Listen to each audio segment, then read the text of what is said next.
주전 587년 예루살렘과 유다 백성은 하나님에 대한 거역과 우상 숭배로 인하여 하나님의 징계를 받고 바벨론의 포로로 잡혀가게 되었습니다.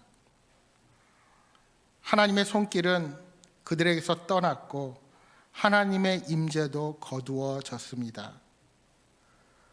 그것이 죄를 범한 유다 백성들에게 주어진 결과요, 그들의 죄악으로 인한 대가였습니다. 그들은 예루살렘의 패망과 함께 그들의 성전도 잃었습니다. 다윗 왕가의 멸망으로 말미암아 왕도 잃었습니다. 약속의 땅 가나안을 떠나 타국에서 살아가는 이스라엘 백성들에게 무슨 소망이 있었을까요? 이제 이방 땅에 끌려간 그들은 더 이상 그들을 지킬 신이 사라진 것은 아닌가? 바벨론의 신이 그들이 섬기던 여호와 하나님보다 더 능력 있는 것은 아닌가 하는 생각에 사로잡혀 절망하고 있었을 것입니다. 그런데 이스라엘 백성들의 고통과 절망을 참고 지켜보시던 여호와 하나님께서 그들에게 회복을 선포하십니다. 오늘 본문을 살펴보면 인간이라는 존재와 하나님이 어떻게 다른지를 극명하게 볼 수 있습니다. 여러분, 사람들은 약속을 하고는 그 약속을 잘 지키지 못할 때가 많습니다. 약속을 하고는 여러 가지 핑계로 그 약속을 잊어버립니다. 아니, 지킬 능력이 없어서 변심하기도 합니다. 상황이 바뀌어서 지킬 수 없었다고 스스로에게 변명하기도 하는 것입니다. 그렇게 인간은 연약한 존재입니다. 중국을 통일하고 진나라를 세운 진시 황제는 최고의 부와 영화를 누린 왕이었습니다. 흉노족 등의 유목민들을 막기 위해 그는 만리장성을 쌓았고 매일 수만 명을 모아서 잔치를 벌이기도 했습니다. 3,000명의 어린 소년, 소녀를 동원하여 영생하는 불로초를 구해 오도록 하기도 했습니다. 시 황제는 최상의 산의 진미와 보약과 양약은 다 먹어보았습니다. 그러나 그는 50세를 넘기지 못하고 죽었습니다. 그의 인생의 영화는 어디 가고 죽을 때는 한떨기 들 곳에 불과했습니다. 영국 여왕도 부러워하는 여자가 있었습니다. 그는 미국의 배우 마릴린 먼로입니다. 돈과 인기와 건강과 아름다움, 모든 것을 다 갖추었던 여배우였습니다. 그런데 그녀는 불면증으로 매일 밤을 뜬 눈으로 지새다가 결국은 자살했습니다. 그녀가 남긴 마지막 말은 고독하다, 외롭다 였습니다. 그녀 역시 한떨기 들 곳이었습니다. 그러나 우리 하나님은 어떤 분이십니까? 그분은 한 번 약속하신 바를 반드시 지키시는 분이십니다. 그래서 하나님은 우리에게 주신 말씀을 바꾸시거나 결코 어기신 적이 결코 없으십니다. 하나님은 그렇게 언약에 영원히 신실하신 분이십니다. 그런데 이스라엘의 절망과 고통을 참고 지켜보시던 여호와 하나님께서 너희는 위로하라, 내 백성을 위로하라 라고 명령하시며 회복을 선포하십니다. 유다 백성들의 죄악에 비하면 그들이 겪는 포로 70년은 하나님의 입장에서는 그리 긴 시간이 아닐지도 모릅니다. 그럼에도 하나님께서 유다 백성들이 충분히 벌을 받았다고 여기시며 죄사함을 선포하시는 겁니다. 세계 고전 문학의 걸작으로 유명한 단테의 신곡은 천국과 지옥을 자세히 묘사한 것으로 우리에게 유명합니다. 단테는 천국보다 먼저 지옥에 대해서 썼습니다. 지옥은 지하세계의 9층으로 되어 있습니다. 아래로 내려갈수록 그 지옥은 더욱 참혹합니다. 하지만 그 지옥으로 들어가는 문은 단 하나입니다. 그리고 그 지옥의 문에 이런 글귀가 써져 있습니다. 이 문으로 들어가는 자는 희망을 버리라. 그러니까 지옥을 다른 말로 말하면 희망이 없는 세상입니다. 그런데 요즘 우리가 살아가는 이 세상을 보면 점점 희망을 잃어버리고 있는 것은 아닌가 생각이 들 때가 많습니다. 표면적으로는 점점 편리하고 안락한 시대 속에 살아갑니다. 그러나 사회 구조 가운데 인간의 관계나 공동체의 모습은 형식적이고 개인화가 점점 더 심해가고 있습니다. 그래서 마치 우리 인간 자신을 하나의 부품처럼 여겨질 때가 많이 있습니다. 점점 지옥과 같은 세상으로 빠져 들어가고 있는 것입니다. 사람을 살리는 세상이라기보다 권력과 돈으로 인하여 무한 경쟁 속에서 사람들을 죽이는 세상이 되어 가고 있는 것입니다. 우리의 희망을 삼켜가는 세상, 그런 세상을 살아가는 우리는 하나님께 어떤 기도를 드릴 수가 있을까요? 우리가 하나님께 어떤 모습을 구할 수가 있겠습니까? 오늘 본문에 나타나는 하나님은 어떤 하나님이십니까? 첫째로 하나님은 위로의 하나님이십니다. 본문 1절과 2절 말씀을 다시 보십시오. 너희 하나님이 이르시되 너희는 위로하라. 내 백성을 위로하라. 너희는 예루살렘의 마음에 닿도록 말하며 그곳에게 외치라. 그 노역의 때가 끝났고 그 죄사함이 사함을 받았느니라. 그의 모든 죄로 말미암아 여호와의 손에서 벌을 배나 받았느니라 할지니라 하시니라.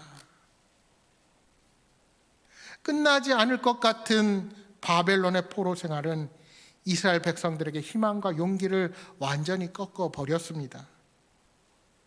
그러나 그들을 더욱 절망시켰던 것은 자신들의 절망적인 상황이 바로 자신들의 죄값이라는 사실이었습니다.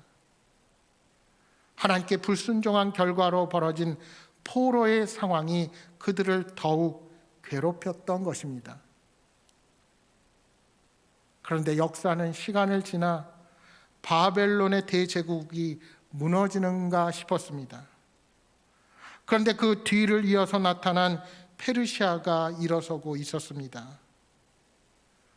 어둠의 터널은 그 끝을 보이지 아니하고 더 이상 기댈 곳조차 없는 좌절의 시간만이 그들을 기다리고 있는 것 같았습니다. 그렇게 하나님 앞에 불순종한 자신들의 어리석은 모습 속에서 이스라엘 백성들은 더욱 좌절하고 희망을 바라볼 수가 없었던 것입니다. 이렇게 애통과 절망 가운데 빠져 있는 바벨론의 포로들에게 이사야는 하나님의 말씀을 전합니다. 이사야 선지자가 선포한 것은 하나님의 은혜였습니다. 이스라엘아, 하나님께 불순종함으로 말미암아 고난과 애통 가운데 놓인 이스라엘아, 나 여호와가 너희를 용서할 것이라. 너희는 나의 위로의 소리를 들으라. 그리고 그 소리를 전하라. 그렇습니다. 하나님은 그런 분이십니다. 깜깜하고 아무것도 보이지 않는 그곳에 따뜻한 위로의 손길로 우리를 감싸 주시는 분, 나의 손을 붙잡고 바른 길로 인도해 주시는 분, 바로 위로의 하나님이십니다. 하나님은 우리를 위로하시는 분이십니다. 작년 기준으로 OECD 국가의 하루 평균 자살률이 나라당 12명입니다. 그런데 이 OECD에 속해 있는 우리나라의 하루 평균 자살률은 28명이랍니다. 왜 그렇게 자살을 많이 합니까? 길이 막히고 희망이 없으며 기댈 곳이 없다는 것입니다. 아무것도 할 수 없는 나 홀로 남았다는 절망 때문에 자살을 선택하게 되는 것입니다. 올 한해 코로나19라는 초유의 사태 때문에 다른 것에 대한 이슈와 관심이 적었습니다. 그런데 2020년을 앞두고 작년에 세계보건기구가 발표하기를 우울증이 인간을 괴롭힐 제2의 질병이 될 것이라 말하면서 빈둥지 증후군을 예로 들었습니다. 여러분, 빈둥지 증후군에 대해서 이야기를 들어보셨습니까? 집도 있고 직장도 있고 돈도 있고 내가 가진 것들 다 있는데 나만 홀로 텅 빈 둥지에 남아있다는 정신적 공황 상태를 빈둥지 증후군이라 말합니다. 그런데 사람들의 체면 때문에, 자존심 때문에 외롭다, 고독하다, 내 가슴이 텅 비었다, 아프다라는 말을 하지 못하는 것입니다. 이처럼 겉으로는 태연한 척 아무 일도 없는 것처럼 꾸미고 감추는 것을 가면성 우울증이라는 말로 사용하기도 합니다. 많은 사람들이 외롭고 쓸쓸하고 고독하고 억울하여 쓰러지기 일보 직전인 것입니다. 하소연할 때도 없고 기댈 때도 없다면 도대체 어떻게 해야 할까요?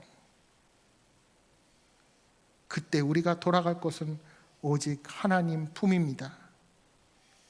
신실하게 약속을 지키시는 하나님의 사랑은 언제나 변함이 없으십니다.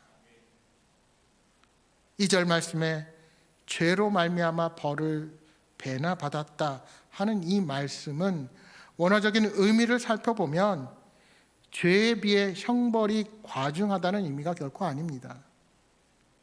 형벌이 죄에 미치지 못하지만 은혜로우신 하나님께서 그 정도의 형벌이면 충분하다고 여겨주신다는 뜻입니다. 여러분, 거울은 혼자 웃지 않는다는 말이 있습니다. 무슨 말입니까? 내가 거울 앞에서 웃으면 거울 속에 나타나는 내 모습도 웃습니다. 내가 울면 거울도 웁니다. 내가 소리치면 거울도 소리를 칩니다. 내가 마귀의 얼굴을 하면 거울도 마귀의 얼굴을 합니다. 따라서 내가 웃고 평안하고 행복해지려면 우리의 모든 허물을 용서하시고 우리를 맞아주시는 하나님께로 돌아가야 합니다. 돌아갈 때 하나님은 조건 없이 여러분 모두를 깊이 안아주십니다. 그 하나님께서 진정한 회복을 허락해 주실 것입니다.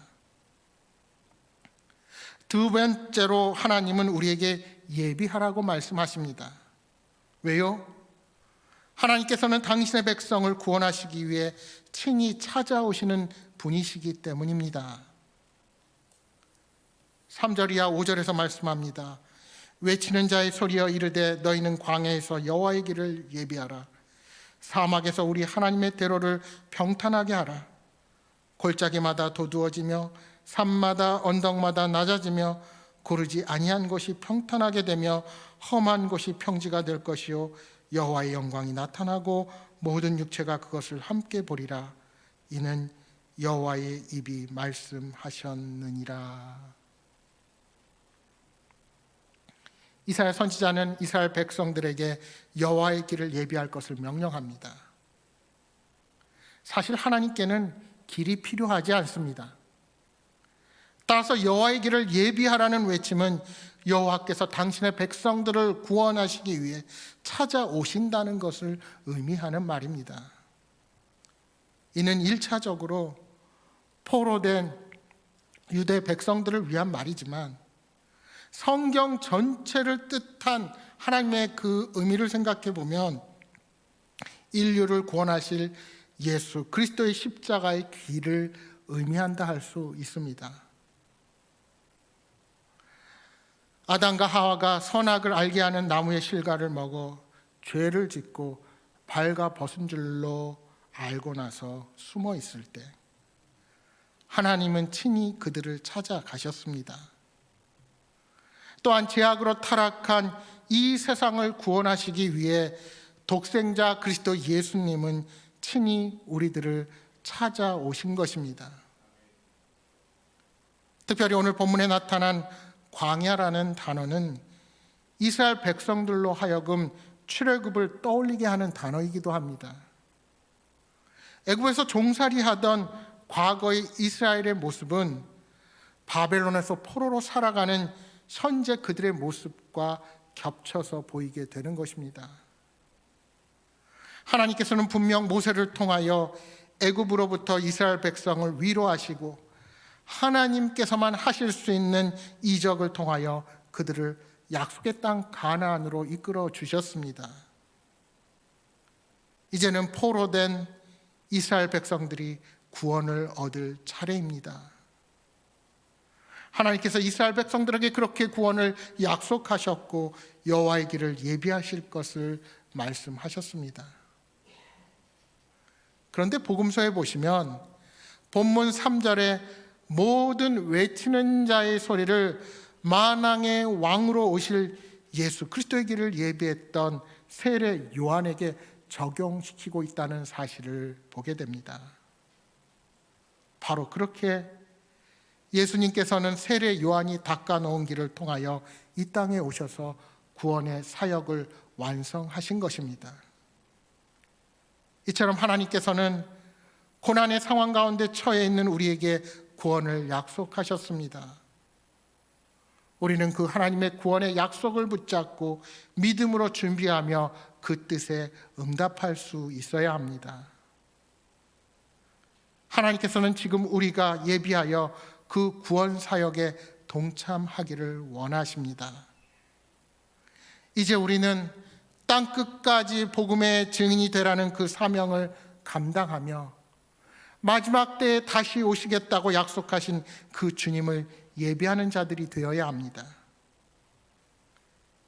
예수님께서 이 땅에 오실 때 그 길을 광야에서 외친 세례 요한처럼 우리들도 다시 오실 주님을 이 땅 가운데 알려서 주님이 오실 길을 평탄케 하는 복음의 전령들이 되어야 하는 것입니다.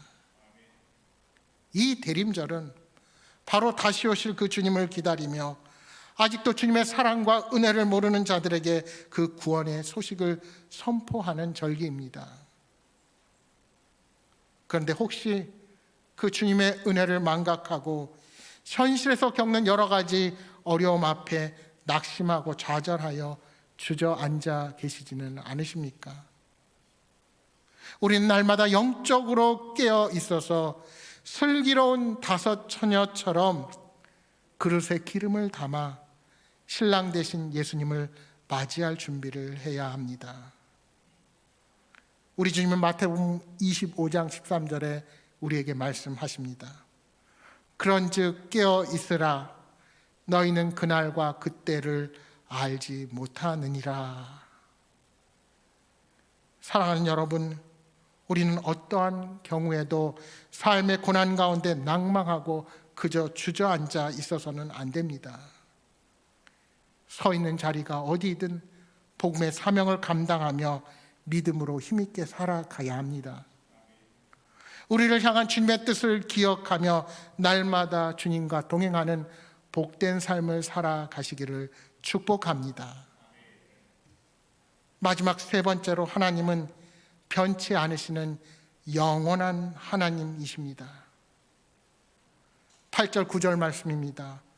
풀은 마르고 꽃은 시드나 우리 하나님의 말씀은 영원히 서리라 하랴. 아름다운 소식을 시온에 전하는 자여 너는 높은 산에 오르라. 아름다운 소식을 예루살렘에 전하는 자여 너는 힘써 소리를 높이라. 두려워하지 말고 소리를 높여 유다의 성읍들에게 이르기를 너희의 하나님을 보라 하라. 하나님께서 행하시는 구원의 통치는 세상의 권력과는 완전히 대조를 이룹니다. 여러분, 강렬한 아름다움을 뽐내는 꽃도 시간이 지나면 시들게 되어 있습니다. 마찬가지로 세상의 권력도 반드시 끝이 있기 마련입니다. 아무리 권력과 힘을 자랑하는 나라와 통치자도 영원히 그 통치권을 이어가지는 못합니다. 왜 그렇습니까? 하나님을 무시하고 자신의 힘과 능력을 자랑하는 인간의 교만은 반드시 하나님의 심판 앞에 서기 때문입니다. 여러분, 세상의 역사가 그것을 증언하지 않습니까? 그 어떤 나라와 권세도 1000년 이상을 가지 못했습니다. 그러나 하나님의 통치권은 이 한시적인 세상 안에 속해 있지 않습니다. 하나님의 통치는 세상 너머로 하늘로부터 오는 것입니다. 따라서 하나님의 구원은 우리가 생각하는 세상의 상식을 뛰어넘습니다. 출애굽 당시에 하나님께서 홍해를 벽과 같이 세워서 이스라엘 백성들을 지켜주셨던 것처럼 하나님의 초월적인 권능은 골짜기를 돋우며 언덕이 가라앉는 것 같이 영원할 것 같은 모든 것들을 뒤엎으실 것입니다. 주님은 영원히 권세 있을 것 같은 자들을 낮추시는 분이십니다.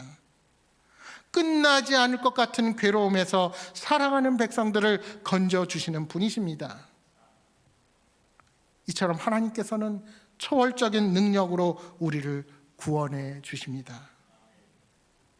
여러분, 우리의 인생은 아무리 좋은 계획을 가지고 많은 일들을 한다고 하더라도 하나님께서 오라고 부르시면 모든 것을 다 내려놓고 가야 하는 인생들입니다. 부자도 가야 하고 똑똑한 자도 가야 하고 영웅도 다 가야 합니다. 그러면 도대체 우리는 무엇을 해야 합니까? 그 짧은 인생 동안에 우리는 영원하신 하나님의 말씀을 붙들어야 합니다. 왜요? 이 말씀은 우리를 영원히 시들지 않는 참 생명을 주시기 때문입니다. 왜 아름다운 소식을 시온에 전하고 예루살렘에 전합니까? 아름다운 소식, 곧 복음이 거기에서부터 흘러나오는 것이 하나님의 뜻이기 때문입니다. 그런데 왜 복음을 전하는 자들이 두려워합니까? 소리를 질러야 하는데 왜 소리가 작아지고 침묵하게 됩니까? 세상이 아름다운 소식, 복음의 소식을 기대하지 않고 멀리하기 때문입니다. 사람들은 인간적인 교제를 원하고 자신을 알아주기만을 원하고 자신을 위로해 주기만 바라고 물질의 복만을 추구하고 쫓아가지만 하나님의 말씀은 가까이 하지도 원치도 않습니다. 그래서 오늘 본문이 말하는 것입니다. 높은 산에 올라 아름다운 소식을 전하라는 것입니다. 힘써 그 소리를 높이라는 것입니다. 그리고 너희의 하나님을 보라는 것입니다. 따라서 본문에서 말하는 시온과 예루살렘은 오늘날로 말하면 우리의 교회입니다. 우리가 하나님의 말씀을 듣는 것이 하나님을 보는 것입니다. 그런데 우리는 하나님을 바라보기보다 세상을 너무 많이 바라봅니다. 무엇인가 좋은 소식이 있을 것 같아 신문을 보고 뉴스를 보고 세상에서 기웃거립니다. 하지만 세상에는 새로운 것이 없습니다. 해 아래 새로운 것은 아무것도 없습니다. 역사는 그렇게 우리 앞에 반복되지만 거기서 교훈을 얻지 못하는 인간은 날마다 다투고 서로 증오하고 싸우며 살아가고 있습니다. 따라서 정말 새로운 것은 오직 하나님께로부터 온다는 사실을 명심하며 살아가야 합니다. 사랑하는 여러분, 힘써 하나님을 구하시기 바랍니다. 설사 하나님께서 우리의 기도에 금방 응답하시지 않으시고 마치 우리를 버리신 것처럼 우리의 믿음을 시험하여도 낙심하거나 좌절하지 마십시오. 여러분, 밤이 깊다고 하는 것은 곧 동이 터온다는 증거입니다. 여러분, 평균적으로 하루에 어느 시간대가 가장 온도가 낮게 떨어질까요? 바로 새벽입니다. 그것도 해가 뜨기 바로 직전에 가장 온도가 떨어져 있다는 사실입니다. 고난이 깊다고 해서 포기하지 말아야 할 이유가 바로 여기에 있습니다. 따라서 오히려 내가 높은 곳에 있다고 생각이 들면 이제 떨어질 때가 되었다는 것을 생각하는 사람이 겸손한 사람이요 지혜 있는 사람입니다. 사랑하는 여러분, 하나님께서는 우리의 고난을 외면하지 않으십니다. 비록 우리가 살아가는 세상이 점차 희망을 삼켜가는 지옥과 같은 세상이라 할지라도 하나님께서는 반드시 우리에게 구원을 약속하셨습니다. 본문 10절 11절을 통해 말씀하십니다. 보라, 주 여호와께서 장차 강한 자로 임하실 것이요 친히 그의 팔로 다스리실 것이라. 보라, 상급이 그에게 있고 보응이 그의 앞에 있으며 그는 목자같이 양떼를 먹이시며 어린 양을 그 팔로 모아 품에 안으시며 젖먹이는 암컷들을 온순히 인도하시리로다. 그렇습니다. 하나님께서는 약속하신 그날에 우리들의 눈물을 친히 닦아주시고 우리를 품에 안아 구원해 주실 것입니다. 주님께서 영원할 것 같은 세상을 뒤엎으시고 세상의 모든 것을 초월하시며 크신 그분의 팔로 감싸 안아 주실 것입니다. 그렇게 하나님께서는 우리에게 위로와 구원의 약속을 주셨습니다. 이제는 우리가 하나님의 말씀에 응답할 차례입니다. 하나님께서 하나님 되시도록 하나님의 약속을 바라보며 예비해야 할 것입니다. 주님은 친히 우리를 품에 안으시고 이 땅을 통치하시는 분이십니다. 그분은 권능과 위엄을 가지신 분이시지만 우리들을 안아주시고 먹여주시고 온순히 인도하셔서 완전한 평안을 누리게 하실 것입니다. 그 주님을 신뢰하며 오늘도 믿음으로 반응하는 복된 삶을 살아가시기를 주님의 이름으로 축복합니다. 기도하겠습니다.